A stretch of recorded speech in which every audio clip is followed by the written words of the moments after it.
I am Jeffrey Wernick.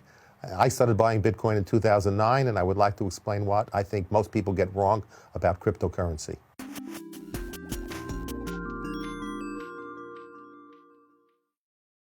What do you think most people get wrong about Bitcoin or cryptocurrency? I think for many people, the concept seems very abstract. And I think the hardest thing is for people to understand. And to the extent that they get it wrong, I think probably it's because not enough people are explaining it very well, because most of it, people are explaining it as a payment mechanism, not as a store of value, and why it might be a good store of value. So I think people don't understand the philosophy behind it, because the people now in the business were not there in 2009 and 2010. They didn't care about the philosophy. People have gotten to now talk more about blockchain than Bitcoin, because they're just looking for an alternative model to make money, and they don't care about, they're agnostic to the initial philosophical framework that drove people to adopt Bitcoin to begin with and kept it alive from 2009 through 2013 or 14, when all of a sudden adoption started to grow. There was a small universe of people that actively worked to keep it alive by continuing to mine and continuing to buy, and they were doing it because of the concept that they believed in, and that it's a people's money.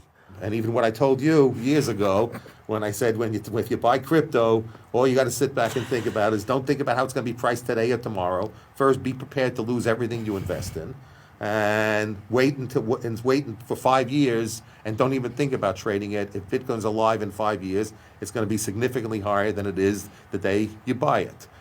Since Bitcoin has been created in 2009, it's outperformed every currency, even with governments hostile to it, and a regulatory regime that's an uncertain regime, and the governments have been managing it in a way so people cannot know what to expect. So it's amazing the valuation it has today, given the fact that it only faces headwinds, no tailwinds. Every government throughout the world is trying to figure out how to stop and kill Bitcoin. I think over 5 years, you're going to accumulate a lot more wealth than you would in any other alternative investment. But again, you don't want to buy more than you can afford to lose, because I could be wrong. And you'd be making a statement to the government that says what you're doing is completely unacceptable. Because if you think about how the financial system works, the financial system punishes the saver and benefits the borrower, but it only benefits a small classification of borrowers. I calculated, and I have a pretty good net worth. I calculated that if I wanted to buy like a trophy property in Manhattan, that the cost of capital advantage that like Blackstone has to me, I would have to generate 30% more in cash flows in the building to be able to compensate for my cost of capital disadvantage relative to Blackstone. So if we have to take a look at why is so much wealth concentrated, so much wealth is concentrated because only a small universe of people have access to a cost of capital that's so much cheaper than just about anybody else.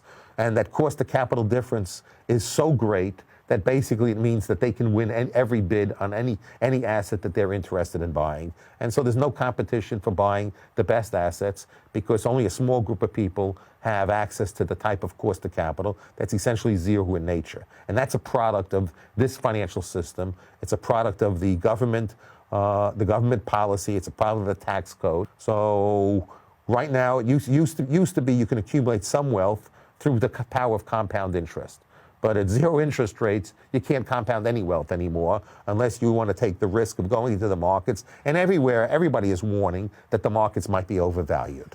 So given the fact that the capital markets are overvalued because they're subsidized by these low interest rates, that the biggest institutions that have the biggest access to leverage at cost of capital significantly cheaper than anyone else can produce, then the question is what for a typical middle-class person, how do they accumulate wealth? And I think their only answer is to put a certain percentage in crypto. There have been some studies that show that now that if you put 5 to 10% of your money in crypto, that actually on a risk-adjusted basis, it improves your total portfolio returns. So I think everybody should put something into crypto. And the people who move first will make more money than those that move second, and who make more money than those third.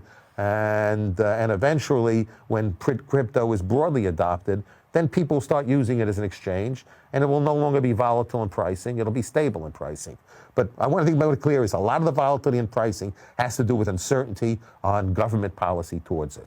So the government is creating this while the government is trying to mitigate volatility in ordinary capital markets, they're trying to exacerbate volatility in crypto markets.